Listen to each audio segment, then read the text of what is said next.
Hello, everyone. This is Dana Telvert, and today we'll be reading a story I wrote over at least a year or two. Uh, it's called The Never-Ending Garden, and I hope you enjoy. Chapter 1. Stacy woke up with a start. Blood came flying out of her mouth, making a mess of her bed. She was choking on her own blood and could barely move. She ran to the bathroom attached to her room, trying to get the blood out of her mouth. She noticed something weird in the puddle of blood, a petal from a rose bush. "How'd that get there?" inquired Stacy. "In fact, how'd I get in my room? Last thing I remember, I was visiting the fairgrounds." The feelings of dread had subsided from Stacy's mind as she washed the blood from the sink. She had to get to bed, for she had to work the next day. So she lay down in her bed, trying not to think about what had just happened. She awoke the next morning to the sound of her alarm. She got up and picked up the sheets from the bed, putting them in the wash. Then she got prepared to get to work. The commute to work seemed to fly by, when in reality it was a 4-hour drive. She parked her car in the upper right corner of the parking lot and walked into the call center. The job wasn't fulfilling or well-paying, but it was all she could remember from the day prior. The day was like any other, a compilation of disconnected conversations. All she could think about was what happened last night. It didn't make any sense to her. One minute she's in the fairgrounds, the next she's coughing up blood and a rose petal. Maybe she was kidnapped. No, that didn't make any sense to her. She was just some random girl, and in her mind, someone not worth the trouble of kidnapping.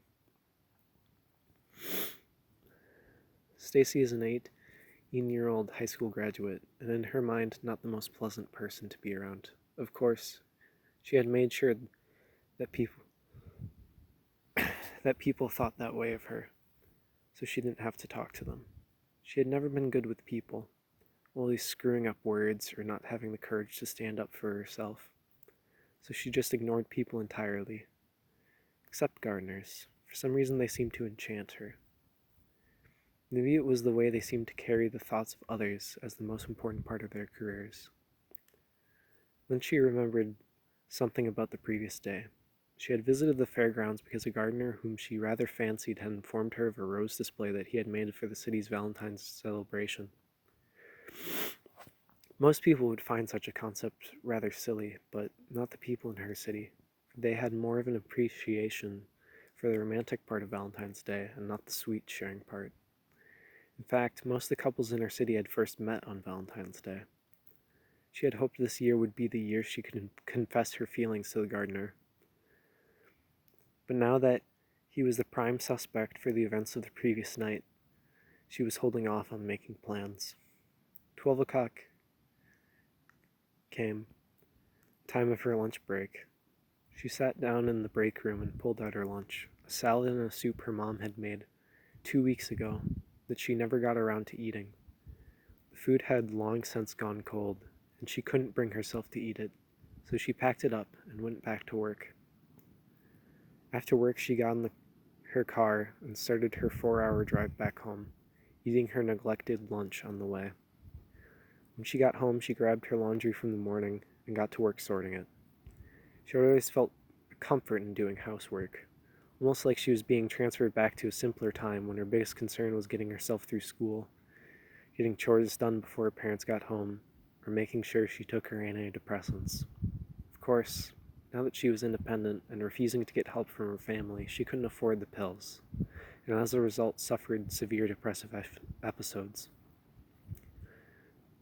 She took the bed sheets, pillowcases, and blanket out of the laundry room and started making the bed. By the time she was done, it was time to make dinner. The dinner consisted of leftovers from the only time she had friends over since she moved out of her parents' house. Chapter 2. After dinner, she decided to try and remember more of the previous day, but all that came to her were nonsensical and disjointed moments of a field of roses and a mysterious sensation, followed by a sense of sudden lightheadedness. and pitch black.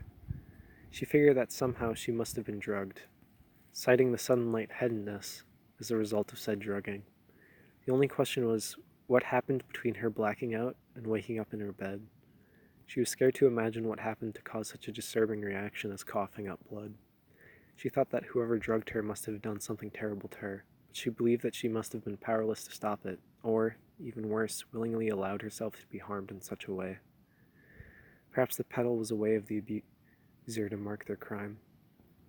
She found this idea also terrifying, but also terribly exciting at the same time. She figured that the abuser would have to know where she lived if she had been returned home. That fact left her with 6 possible suspects: the gardener, her friends, and her parents. She ruled out her parents, for they had only been to her house once. That same reason ruled out her friends. However, she had spotted the gardener working on her neighbor's yard every Thursday at 9 p.m. And she returned from work at 5 a.m. when she left for work every Friday. All of the evidence was pointing towards the gardener: the rose display, the pedal, and the blood, and he knew where she lived, which explained how she got home.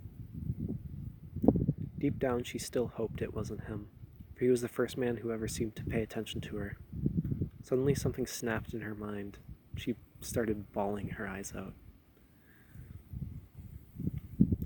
Why does this shit always happen to me? Every time I find a guy, there's always something wrong with him, she exclaimed. The tears were streaming down her face like rivulets in the desert of her skin. The memories of past loves flooded her mind, only increasing the amount of tears, all of the bottled up emotions flowing out of her caged heart.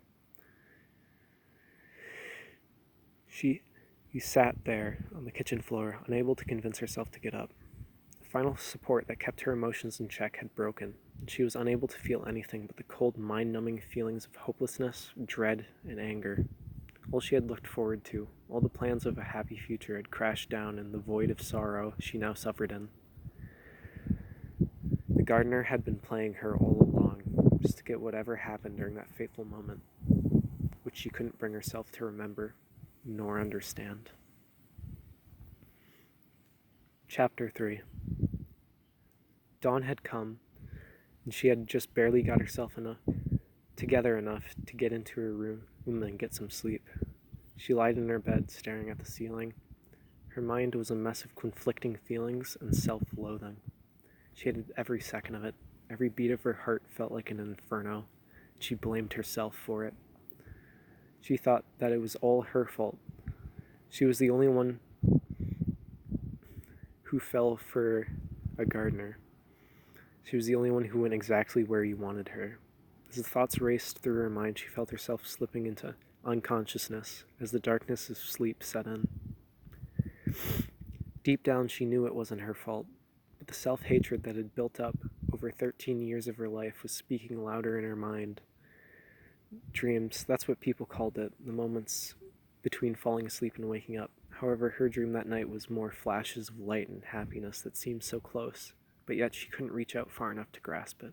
Suddenly she woke up from the dream and realized she had to rush to get to work on time. Everything started making sense to her once again.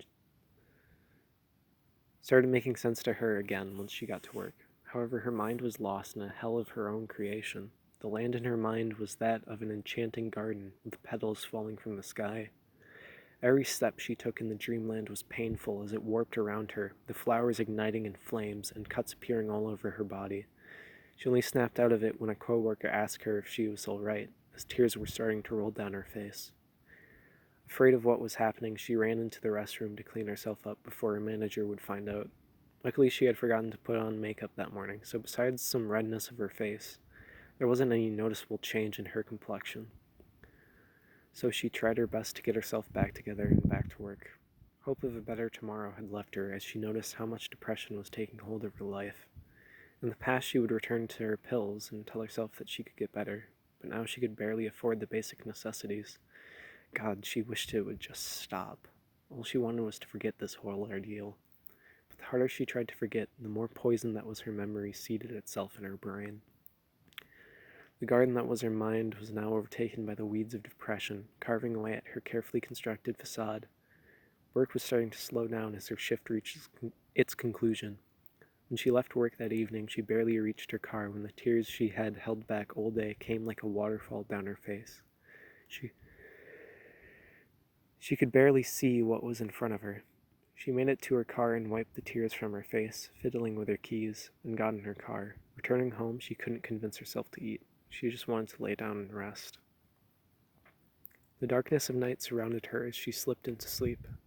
The day from that morning had returned. The dream from that morning had returned to her, a beautiful garden with petals falling from the sky. Each step sent searing pain up her legs. After 20 steps, the garden warped significantly. The flowers were engulfed in flames, sending ashes through the air. She saw a figure who was somehow in complete shadows, almost in spite of the flames around them. The pain of continuing forward was like having her legs repeatedly broken. A sudden flame made her jump back. She woke up to the thud of her body hitting the floor. She sat up and felt the back of her head.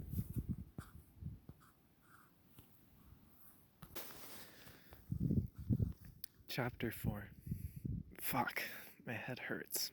Stacy moaned as she removed her hand from the back of her head. Blood was concentrated in a small pool in her palm. Realizing the utter state of the situation, she reached out to grasp the headboard of the bed to push herself off the floor. Stumbling with every step, reaching out in the dark, hugging the wall as not to fall over. Reaching for the phone, she dialed 911. 911, what's your emergency? I don't know what's happening. The back of my head is bleeding, aspirated Stacy. An ambulance is on its way. Just remain calm and put pressure on the wound. Darkness enveloped her as she passed out. Almost nothing seemed to happen in her mind. In between when she passed out and when she woke up in the hospital, the air was stale and she could barely breathe. Life was falling apart around her. As the rings and beeps of machines surrounded her, all she could think about was how this night would probably cost her more than she could pay. A familiar voice spoke. Stacy, oh my god, how did this happen? Mom, is that you? Inquired Stacy.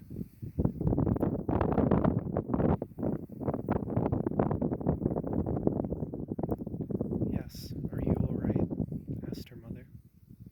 Stacy didn't know how to answer. For one, she was physically stable, but the want to let out all the hurt she felt in her heart was also showing itself on her face. No, Mom, I'm not sure exactly how to tell you how I feel, whimpered Stacy. The expression in her mother's eyes was enough to tell that wasn't the right answer. At least you're safe now, reassured her mother. Safe? No, that wouldn't be assured as long as she was left alone in her mind, never sure of when something could happen again. Stacy had been glad for her mother's compassion in a time like now. It was the only thing that she knew would be there for her now.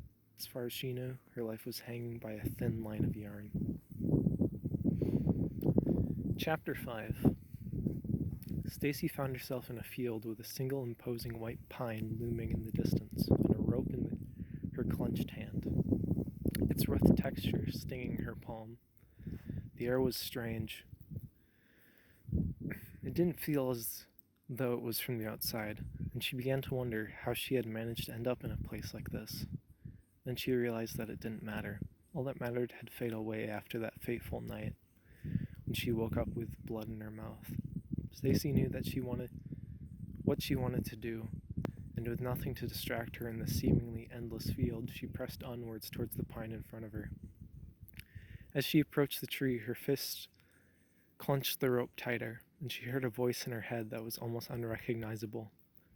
Its words impossible to understand, yet somehow familiar, like a distorted memory, something that seemed to seem so fresh in her mind, but somehow so distant. Get out of my head, she screamed. Just let me do this. She began sobbing uncontrollably, making it near impossible for her to see what was in front of her. Still she pressed onwards, determined to see through with her planned final act. She was nearly at the tree now. Her whole body was shaking, and her sobbing grew louder and more throat burned, as did her eyes, yet she pressed onwards towards the tree.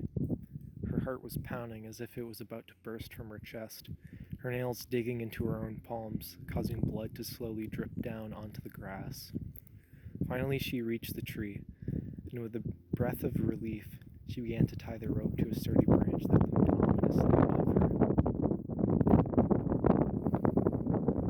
Her hands ached with every adjustment of the rope. Blood was now soaking its coarse figure. Finally, everything was complete. This was it. All she had to do was step forward, and all the pain, all the torture would fade away. Stacy took a deep breath. Then she stepped off of the branch. As she did, the crude noose tightened, and everything faded to black. The world around her grew silent. Her vision was blurry, but she could make out a bright light above her. Then she began hearing a slow, steady beep. Suddenly, a familiar voice called out to her. "Stacy, it's okay. I'm still here." The voice's words felt comforting, but the fact she couldn't recognize it made her uneasy. She stretched out her hand towards the light above her, trying to get her bearings.